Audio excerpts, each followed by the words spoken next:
सदर विधानसभा 3-6 से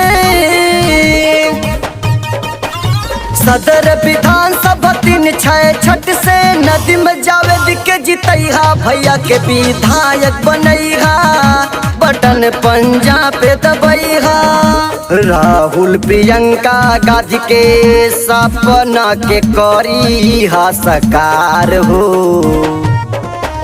विजयी वाला ताज बधा के लखनऊआ पहुँचैहा भैया के दोबारा जितैहा बटन पंजा के दबैहा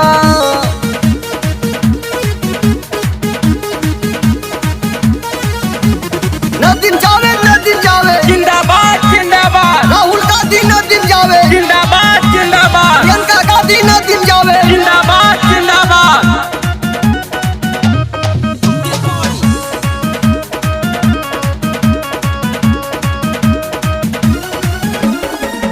गरीब मजदूरवा किसानवा के बेटा जौनपुर के युवा सब नेता के चहेता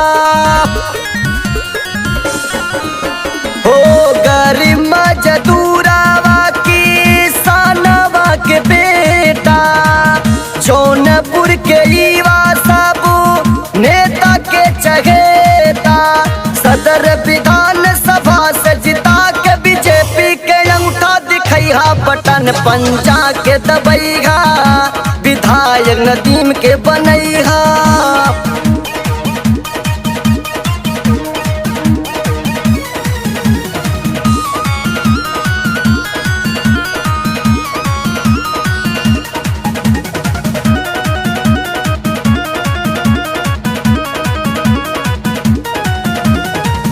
अच्छी सुविधा दे के राम घाट बनवैले शीतला धाम चौकिया के भैया सजैले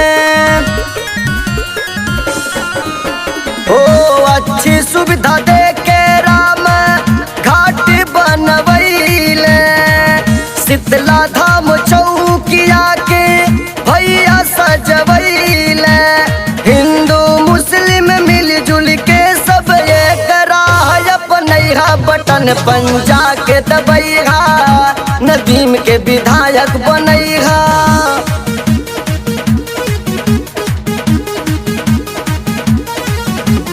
राहुल गांधी नदीम जावेद जिंदाबाद जिंदाबाद। राहुल गांधी नदीम जावेद जिंदाबाद जिंदाबाद। प्रियंका गांधी नदीम जावेद जिंदाबाद जिंदाबाद।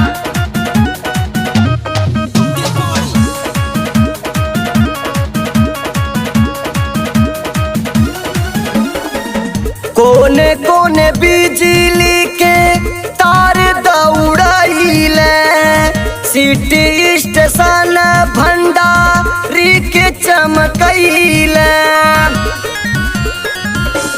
हो कोने कोने बिजली के तार दौड़ैले स्टेशन भंडारी सिटी के हो चमकैले चचा चाची भैया भाभी अब की नागी भूलैहा बटन पंजा के दबैहा विधायक नदीम के बनैहा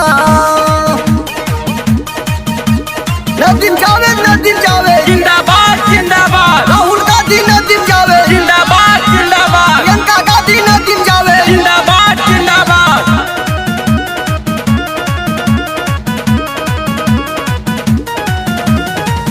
फिर एक बेरी लोगवा दी आशीर्वाद हो बानी है विधायक होई जिलावा आजाद हो